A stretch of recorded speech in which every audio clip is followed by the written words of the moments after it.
नमस्कार। आज हम जानेंगे उस पौराणिक कथा के बारे में जिसके कारण गणेश चतुर्थी के 10वें दिन गणपति जी का विसर्जन किया जाता है। पुराणों के अनुसार एक समय महर्षि वेदव्यास जी महाभारत महाकाव्य की रचना कर रहे थे। उन्होंने इस वृहद ज्ञान को लिपिबद्ध करने के लिए बुद्धि और ज्ञान के देवता श्री गणेश जी से प्रार्थना की। वेदव्यास जी कथा सुनाने को और गणपति जी उसे लिखने को तैयार हुए।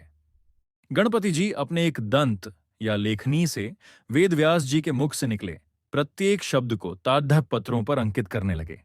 शर्त यह थी कि वेद व्यास जी कथा सुनाना बंद नहीं करेंगे और गणेश जी लिखना बंद नहीं करेंगे।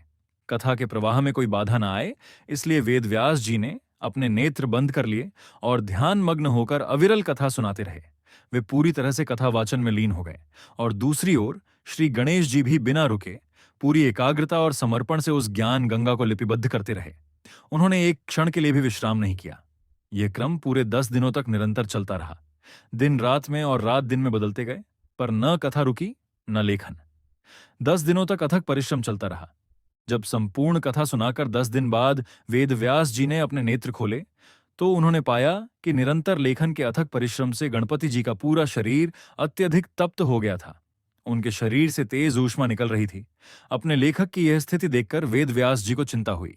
वे सोचने लगे कि किस प्रकार गणपति जी के शरीर को शीघ्र अतिशीघ्र शीतलता प्रदान की जाए।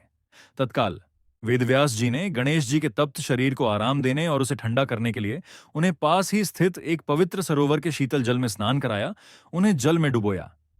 जल के स्पर्श से गणेश जी के शरीर को शीतलता मिली।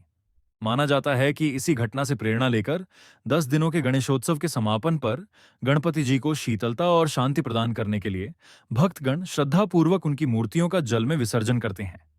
यह परंपरा उसी दिव्य घटना का स्मरण कराती है और हमें गणपति जी के त्याग और समर्पण की याद दिलाती है।